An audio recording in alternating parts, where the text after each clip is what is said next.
For nearly 50 years, one man's name was basically synonymous with Cuba, Fidel Castro. You've heard the name, right? Revolutionary, dictator, one of the most polarizing figures of the entire 20th century. So how did he do it? How did he not just seize power, but completely reshape a nation and then hold on to it for decades, even with all this intense global pressure? Well, let's get into it. All right, I want you to picture this. It's January 1959. A whole force of these, bearded revolutionaries, they just roll right into Havana, Cuba, capital city. And leading them? A super charismatic 32-year-old lawyer named Fidel Castro. Now this wasn't just the end of some war. Oh no. This was the beginning of something huge, a radical transformation that was about to put this tiny island right at the heart of global politics. So, how does that even happen? How does a young guy from eastern Cuba go on to become the country's absolute ruler? Believe me, it wasn't a straight shot to the top. Not at all.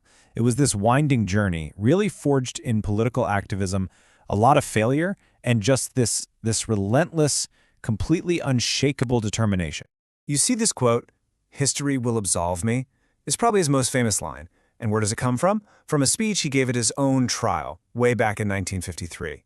See, back when he was a law student at the University of Havana, which was this total hotbed of nationalist ideas, he led this really bold but ultimately failed attack on the Moncada military barracks. The idea was to spark a huge uprising. Well, it didn't work. He got captured. But then, he used his trial to give this incredibly defiant speech, and he just brilliantly flipped a military defeat into a huge moral and political victory. And his comeback story is just methodical. So after getting thrown in prison for that attack, he gets released under an amnesty deal and ends up in exile in Mexico. But did he give up? No way.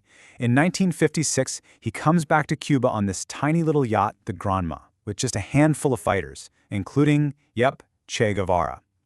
They set up their base in the Sierra Maestra mountains, and from there they just waged this guerrilla war that slowly, piece by piece, crumbled the government's support.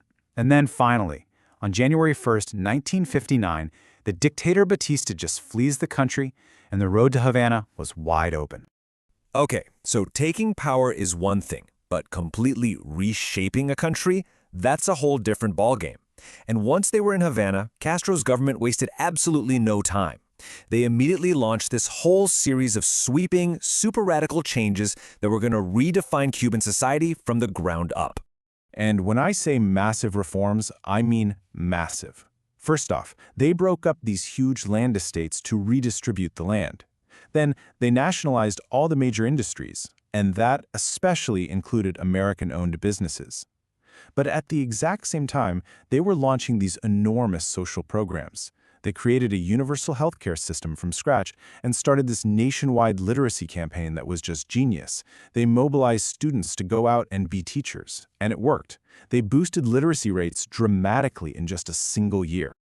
So while all these big social and economic changes were happening, there was a political transformation going on too. And it was pretty stark. All political opposition was just silenced. Cuba was officially remade into a one-party socialist state. And what does that mean? It means all power was centralized under one person, Castro, and one party, the Communist Party. Now, you have to remember, this whole revolution was happening just 90 miles off the coast of the United States. So there was no way it was going to stay a local affair for long.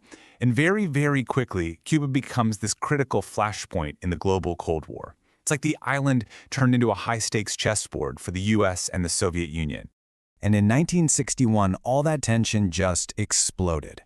The U.S. backed a group of Cuban exiles to invade Cuba and try to overthrow Castro. You've probably heard of it, the Bay of Pigs.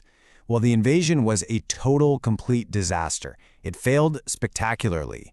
But here's the thing, it had two huge consequences. First, it made Castro look like a hero to a lot of Cubans for standing up to the U.S. And second, it pushed him right into a solid alliance with the Soviet Union. And that new alliance, it led directly to one of the scariest moments in all of human history. Seriously, in 1962, the entire world just held its breath during the Cuban Missile Crisis. Here's what happened. The Soviets secretly put nuclear missiles in Cuba, When U.S. spy planes discovered them, it kicked off this incredibly tense naval blockade, a 13-day standoff that brought the two superpowers to the absolute knife's-edge brink of nuclear war. It was only a last-minute deal that got the missiles removed. So Castro's rule went on for decades after that. But the world around him, it was changing, and changing dramatically. Figuring out how to navigate all these new changes, especially the massive economic shocks that were on the horizon, well, that's what would really define the later years of his rule and shape his incredibly complicated legacy. And then came what was maybe the ultimate test for his regime. In 1991, the Soviet Union, Cuba's main economic partner, their ideological big brother, it just collapsed. And all that Soviet aid, it vanished, literally overnight.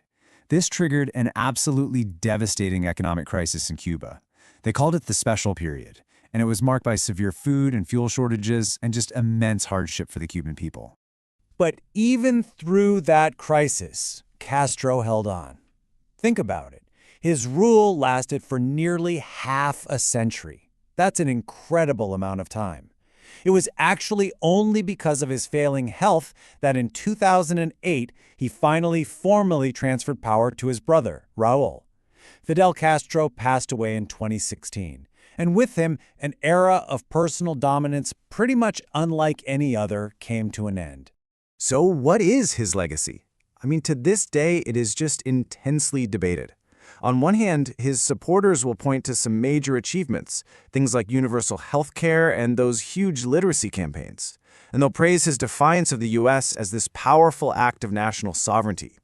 But on the other hand, his critics will highlight the complete lack of political freedom, the chronic economic problems, and the severe restrictions on civil liberties that absolutely defined his rule. To really get the full picture, you kind of have to hold both of those truths at the same time. And all of this really leaves us with a final big question. You know, revolutions are almost always born from these big promises of freedom and transformation. But what Castro's story really shows us is that to maintain that revolutionary power for half a century, to survive international crises and total economic collapse, it takes a totally different set of tools. It takes ideology, sure, but also centralized control and an absolutely unwavering grip on the state. And that, well, that's a pretty powerful lesson on what the true architecture of modern power really looks like.